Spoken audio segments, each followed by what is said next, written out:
30年前の夏、蒸し暑い夜の日のことだ。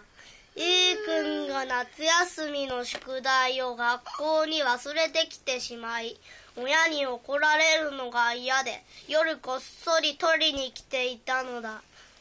A 君は正直怖かったので、B 君に付き添いで来てもらっていた。B 君はクラスでも目立たず感情を一切出さない変わった生徒だったが、バカにしたりからかったりしないキャラだったんで来てもらったんだよと。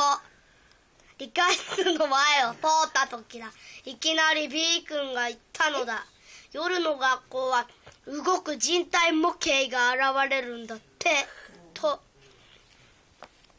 A 君は B 君に舐められたくなかったので、面白いじゃねえかと思い切って理科室に入ってみた。すると、人体模型があるはずの場所にないんだよ。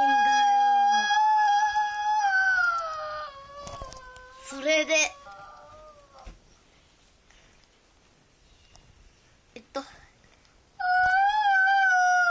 ひょっとして動き出した？焦る A 君だったが、B 君が笑いながら指さした。そこに倒れてるだけだよと。ひょっとして怖かった。バカ言え、怖くねえよ。B お前こそ怖かったんじゃ。